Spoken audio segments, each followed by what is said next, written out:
Welcome to What Your Therapist Really Thinks. We need to talk about the good, the bad, and the ugly of what mental health professionals face every day. I'm Andrea Piazza, and... Oh, I'm Katie Rolletto. And today we have an incredible guest. We are talking about mental health and women. We have Holly Wigmore on today.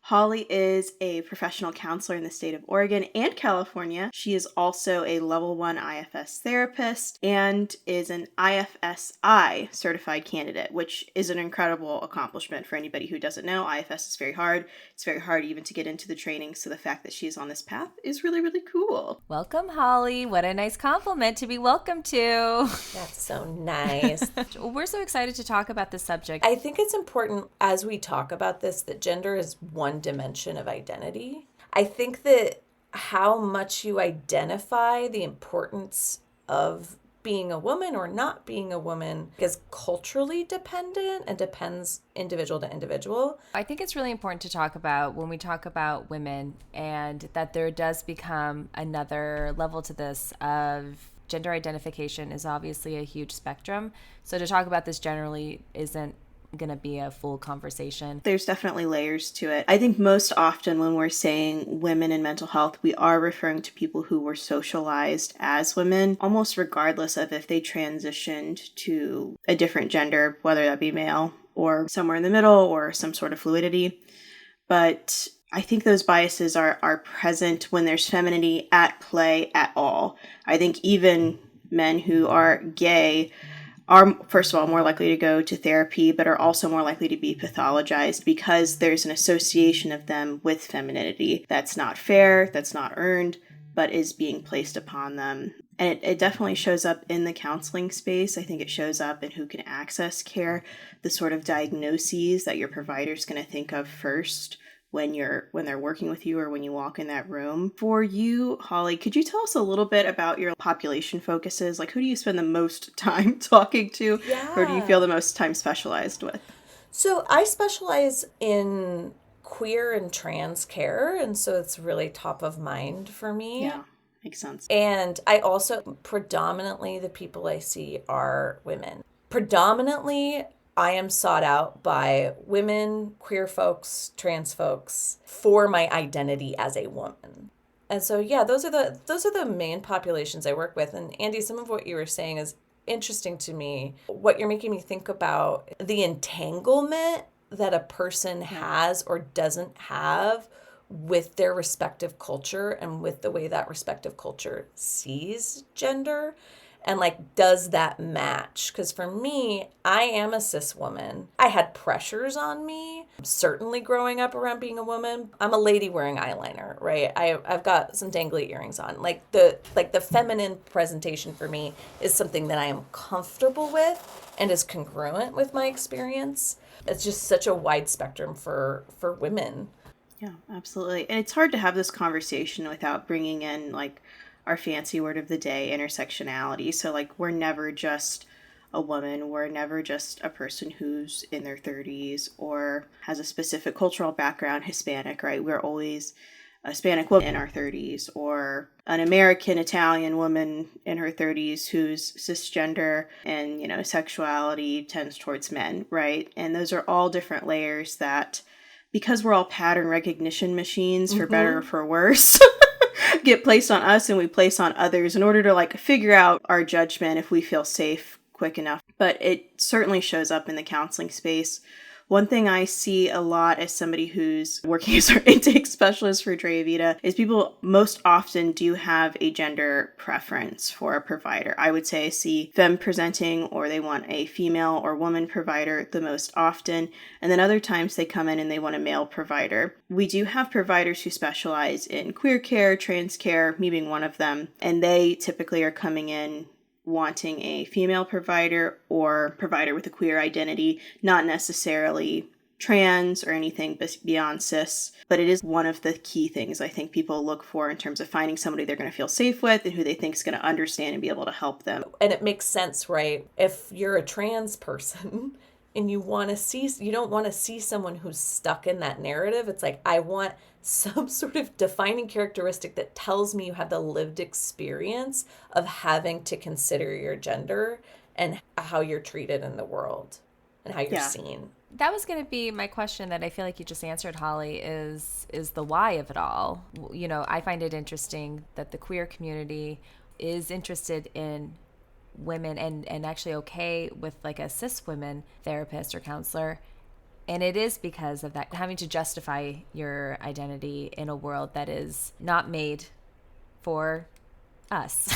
It is not made to run for us. We are having to adapt to a cis male world. Katie, I want to ask you a slightly invasive question I can't wait. to not answer. No. It's really not that bad. I'm hyping it up for what it is. When you, as a therapy goer who is not a therapist yourself, you know, look for the right person to talk to about your problems or get some mental health support, what role does gender or sort of those like layers of identity play in your selection or who you reach out to? I love that question, Andy. I think for me, I'm also kind of an open-minded person. I've had a few therapists, you guys. I've had a few of them, and one was about my age, one was older, and one was a mystery voice on the other side of the phone that Kaiser put me through to. Therapy Goldilocks? Yes, a therapy Goldilocks. And so it's interesting because as I'm on my LA Care journey, as you all know, to find a therapist that takes LA Care, I am now more open. I'm just more open. Whatever you got, you know, LA Care, whatever you got is fine as long as you can manage my anxiety. Do your worst. Do your worst. And it is interesting because now that I've been in therapy for about 7 years, and don't forget about ChatGPT as my therapist at the moment, who is, I think, not gender identifying. But anyway, What do you really think? What persona is it adopted for you? Yes. That's a different episode. What do you want me to be? Yeah, what do you want me to be? Yeah. So anyway, I feel like I've had my buffet of therapists that I wouldn't be closed off to a male therapist. I'm going to make an improv I can't wait. an improv example, if you will. So in an improv scene, a typical scene is there is someone who's the unusual person who do something kind of wacky, and that's where the comedy comes from. And then you have someone called a voice of reason. And that contrast to that wacky person is what heightens the funny thing. And the voice of reason person, they're just supposed to sort of be the everyday world and almost like the perspective of the audience to be like, this is weird, this is weird, this is weird. And I have found playing a voice of reason for women can be very difficult because you have to call out, this is weird that you're doing this. And that is not a thing that most, I'm going to say women, but I would just say anyone who's had an experience where they feel like they need to sort of mask a feeling of being presentable and being agreeable and being kind because you're afraid of getting hurt or you're afraid of being yelled at or afraid of being wrong because God forbid we're wrong.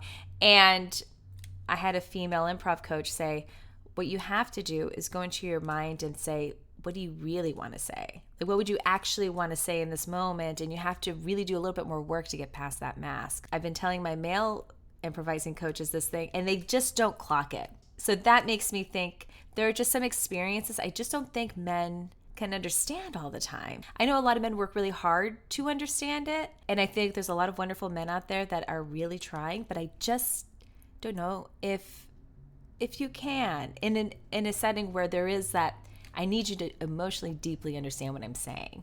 But I don't know. Prove me wrong. I don't know. You know?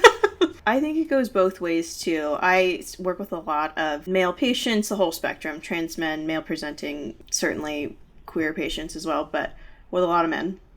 In addition to all of my other beautiful humans who get to sit on the other side of the laptop with me. And there's also elements of that experience that I really have to go the extra mile to try and be on that side with them and get it.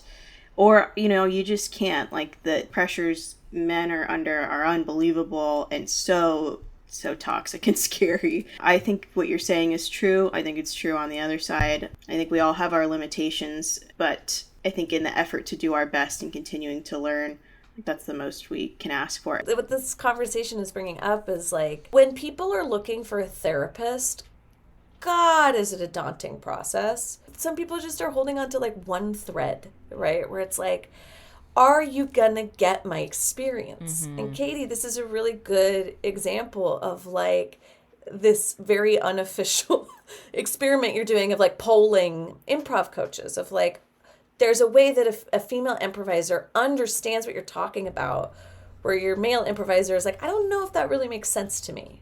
What I love is I likened someone who had to go to grad school, get licenses, to an improv coach, who at best maybe took a couple classes at UCB. Well, Katie, both apply to me, so don't worry about it. Yeah, no, but it is interesting because I see the sort of processing of like, no, I don't understand, and I'm like, no, you went left, we're going right. Mm-hmm, mm-hmm. And I want to march in here and bring up, because Andy started to bring it up, Katie's brought it up a little bit, but I say this all the time, that my cis het men are truly suffering. Yes. Like, truly suffering. I mean, you just look at the death by suicide rates. Mm-hmm. They're so socialized to figure it out themselves, not have a problem, be okay, not cry, right? Those are, and I'm curious, Andy, is that like something that you experience too with your patients? I think they're struggling. I think men are more comfortable coming to therapy than they used to be, even in like I think that's true too. Yeah, even in like the past 6 years. I think post-COVID, more guys are about it, or maybe just like desperate enough to have to listen to me for a little bit each week. I think there's a lot of pressure, and I think there's almost like people go one really hard direction with it or the other. I have a lot of men who come in and like they're trying to take the blame for everything. They don't want to put maybe any accountability on their partner because they feel they must be all of the problem. And then it's like, okay, well, we need to have like a couples conversation because like it can't all just be you all the time. Or it's like, I can't be the problem at all, so I'm not coming to therapy. I think it's hard for them to find that balance, but just like everyone else, they're looking for connection and understanding and to just be okay and be good enough. And yeah, that's just like the human condition right now. Yeah, I think it's just fair to say that it's all different experiences and it's okay that they are different experiences. I think sometimes some of my male friends have almost been offended when I've kind of been like, well, you just don't understand. They're like, what? And it's like, no, it's okay. It's okay. You don't understand. Why would you understand? It's not a criticism of you. Yeah. It's not that you're a bad person or you're not trying. It's we all have limitations. Yeah, absolutely. Looking at society as having parts, that there is a part of society, part of masculine identity that's like very, very old and really can be very harmful. I think that there are wonderful gifts to masculinity and being a man. And then there's also a lot of harm that can also come with that. And so when I'm talking about seeing my men suffering, I'm talking my male identifying clients suffering. I'm talking about their entanglement with that sort of oppressive system, even though they are seemingly at the top of that pyramid. Like, even though they're at the top of that pyramid, they're the ones suffering the most because they have to be this thing that is unattainable. Yeah. I think it also just like, I don't know, sometimes they don't feel deserving or valid in the help because like they are at the top of that food chain. That's of course never the words they would put it in. No. But it's like, I should be the one that's okay and I'm not. Like, what's the deep thing wrong with me?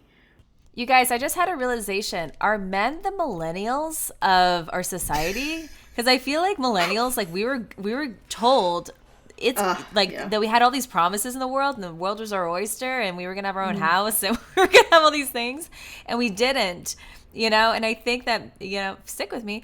And men, I feel like a lot of them like feel like they're like, I'm supposed to be and they're like, why am I not given all the things that I've been offered in the world, even though there are a lot of men who are. A lot of millennials also have houses and I'm just not one of them. Piggybacking off of this too, I just want to coyly note that we as women, 3 women sitting in a Zoom room, all just started talking about men. Like we got because we were like, we can't talk about the women, we can't ignore the men. We didn't pass the Bechdel test. We're not. Oh no. All right, okay, back to women then. Turn the ship around. It's another episode. Okay, here's what I actually really, really want to talk about. I don't know, actually, can I be honest? I don't know how to talk about trans women and their pressures and how their experience is different. To be honest, I don't really know how to talk about that because I identify a lot of my societal pressures from growing up being perceived as female. So it's a bit of a different experience, because I just want to make sure I'm talking about this conversation in a way that is inclusive. Yeah, I think we should be inclusive. I think there also might be something really special about giving them wholly their own episode. And maybe we just talk about female presenting people right now, and then we can talk specifically about the trans woman experience, trans woman mental health in another episode, because it's so deserving of its own conversation. But I do think it's such a hard conversation because we don't want to hurt anybody's feelings. We don't want anybody to be left out. We want to include everybody, but then that kind of perpetuates the issue of we never actually get to the women. Like, we never actually have that data set or that focus. It's such a push-pull. Part of why I love parts work so much, because I think it helps at least me to like talk about and identify an experience that can be both specific and universal. And so like, Katie, for your question, like I do think that there, and I can't speak for everyone, but like there is, right, a part of being a femme identifying that like is felt whether you were socialized as a girl growing up or whether you're just jumping into it in your 20s, right? Those pressures are still like real and there and like experienced among like all of us. Yeah, definitely. I just kind of want to make sure that we have that caveat there, that it is that there is a spectrum. But I do want to talk about, historically, mental health has not been kind to women, and it's been dismissed or even pathologized. Why do you think that shift has happened? But I would also like to talk about what was life like for women seeking mental health in the earlier days. What is it? What's kind of like a historical overview? Yes. Bad. Yes. Bad. Thank you, Holly. Yeah. Extremely, extremely bad. So yes, I think like the most iconic example is like women always being diagnosed with hysteria, which is, this kind of deep melancholy craziness. Like anytime they misbehaved, they could be labeled as somebody who was hysterical, or if they come to you and they say like, I'm so sad, I'm so worried about things, I can't control it. Well, you have hysteria, there's this big bad thing wrong with you. I think there was somewhat of a goal of men, the most famous OG psychologists are men because they were doctors and and only men could be doctors. But their goal was to kind of fix women. And I think it kind of ultimately worked against them to where women were like, well, therapy's for us then, and sort of took it. And then more and more women got into the field. It's, primarily women are therapists. Not to say there aren't a ton of great male therapists. There are, and then women are more comfortable going to women, and women were the ones that told therapy was for them. And now they, kind of own that space. Backfired a little bit on the boys. Is that really kind of what happened? Is that it was almost like a threat against women? I have stories in my family of women that we were like, oh wow, like when we were younger, like, oh whoa, yeah, she went to the mental hospital. Wow, she might have been nuts. And then I grew up and I was like, wait. Yeah, it was used to take women away from their children. Yeah. It was used to get them out of the house so you could, move in with your mistress. Like, it was absolutely used as a punishment or as a way to control, people who couldn't be as smart as the men were and must need to be fixed. I feel like we really took that space back. I do think it's interesting, too, to look at kind of like modern counseling and the way that there's this intersection of counseling, psychology, and social work. Social work, which is founded by a woman. I'll speak for myself that it's kind of can I cuss on this? Yeah. That's so good. I'll speak for myself that it's kind of a mind fuck to, I did. Boom. Cut it out. A mind fuck. But it's kind of a mind fuck to work as a counselor today where you're like sitting in between, like trying to be non-pathologizing, but also being like, look, I'm billing your insurance, so we do have to identify something's gotta be wrong. Yeah. And how are we measuring you getting better, except for the human experience is like deeply complex and ongoing, right? And so I think that that's also just like true. I'm noticing it even in this conversation around gender, right? Where we're like hopping between like, oh no, like we want to make sure this is an expansive conversation. And also there's some very specific experiences we have, right? It's a mindfuck. Yes. Yeah, and I want to kind of tack on here another piece that I think is important is most diagnoses, all of the first bunch of diagnoses that went into the big book of things that can be wrong with your brain called the DSM were based on male data sets, and white men specifically, were the norm. Like, this is what it's like to behave normally. It's a white man, as Schmidt would say. So anything off of that, there was something wrong with you that you could therefore, or should therefore, go get therapy for. And even though that default set of data is old, it's still the default today. Yep. With the exception of certain disorders that really are daughters of hysteria, unfortunately, and are predominantly assigned to women, like borderline personality disorder. And that's very stigmatized disorder. And for a time in my practice, I worked with BPD a lot. The thing I found myself saying over and over again to clients in session is, I think that BPD is the least interesting thing about you. I really do. Because so often when people are diagnosed with that disorder, and it's predominantly women, it's like it becomes like they've been labeled. Yep. It's so origins and trauma, right? Yep. And that is getting ignored and being told, like, this is who you are, your personality is sick. Which is just wild that, like, that's still how we're dealing with things. It's still how we're talking about medieval. it. Mm-hmm. Feels very medieval, right? And it's like the update on hysteria, right? Like, what's another way that we can identify a woman being too much? Yeah. Don't even get me started on the BMI index, girls. Don't even get me started. Invented by a mathematician, not for health reasons. When we have a dietitian or an eating disorder specialist on here, I'm going to go crazy on that. I can't wait. And they better come prepared. Oh, they'll love it. Yeah. They're my people. I mean, it is kind of a beautiful thing that this thing that has been used to be weaponized against women has now been taken back. And obviously that there's still more work to be done, especially in the realm of diagnoses and how they still stem from these really unfair practices. Even things like postpartum depression, that, is like just now becoming a common thing. Perimenopause is now a hot topic, girls. Finally, no one's ever talked about that before. And now my Instagram is nothing but, do you have perimenopause? I know. I can't wait. It hasn't found me yet, but I'm heading there. It's get later in my 30s. If your phone's near you, it's listening, and it will. It's coming your way. Yes. I'm wondering, Holly, if there is sort of a hot take that you have on, if there's something that you just wish women knew more about how to take care of their mental health, or when they're pursuing mental health, that you wish that they knew more. Yeah, I think the thing that's bubbling up for me is just how expansive we are as individual people. Again, I shout out IFS.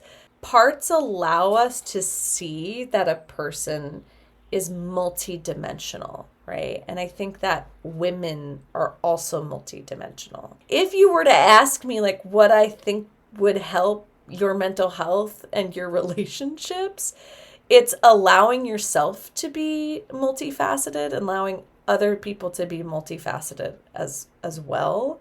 Because I think that when we are constricted and feel like we can't be our whole selves, or our partners can't be their whole selves because we're constricting the view of how we see them, that we're like really limiting our capacity to connect more deeply. Yeah.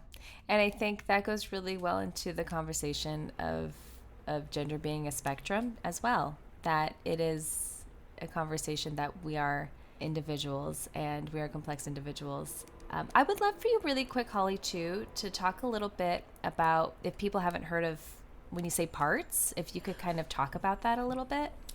Yeah, absolutely. So when I'm talking about parts, so internal family systems is a intervention that, instead of seeing a person as sort of like mono-minded or singular-minded, seeing them as a multitude of parts that exist. And the way that it happens sort of really organically is you'll hear someone say, well, part of me feels this way, but part of me feels that way. And so like you can see parts in lots of places in psychology. Like you can see it in DBT with sort of this both and idea. It's a way of viewing people as a system, and that system also can be like, you can use that system to view like a family system of like the relationship between the three of us, the relationship with your family, the relationship to the society at large. I also guess I should name, I clearly came from an MFT program, if that hasn't been spoiled already. I was gonna say, clearly MFT, yes. I'm just like, system. I don't know what MFT means, but yes, yes. Marriage, it's like the marriage couple family Gotcha, track. marriage family. Yeah. Okay, yes. Yeah. Great. Yeah, no, I think that's really helpful to know, and I think that's really valuable to talking about this conversation. Is there anything either of you would like to say to kind of check on this conversation? I know that I feel like we could do a part 2, Was I too much? No. No, lock her up. God. Yeah, I would say some buttons I'd love to put on this very fun, very vulnerable conversation would be high functioning anxiety, which we didn't talk about directly, but high functioning anxiety is often praised in women because it looks like competence, but that doesn't mean it's something you shouldn't get help with. And if I could tell, our lovely listeners, especially our femme-presenting women ones, whoever you may be out there, to stop doing anything. Not that I want to tell you what to do, but if I could tell you to stop doing one thing, it would be stop equating your worth with how much you can tolerate. I'm working on this myself. Let me be clear. Andy, put that on a pillow. Yeah, but that's what I wanted to toss at us. Okay, and is it time to cue Kenny? It is time to cue Kenny. All right. Thank you so much for joining us, Holly. Thank you as always, Andy. And thank you to the LA Fire Department that did not have to come to Andy's building, even though her alarm has been going off for the past few days. All right, roll Kenny. Bye. What Does Your Therapist Really Think is a Drea Media production. Theme song by Kenny Gray. If you want to follow us on Instagram, TikTok, all the socials, go ahead and do it at Drea Vita. Have a question for a future episode? Go ahead and send us a DM. Start your mental health journey today and head to dreavita.com. Don't forget to like, subscribe, and send someone this podcast. They might like it. We'll see you next time.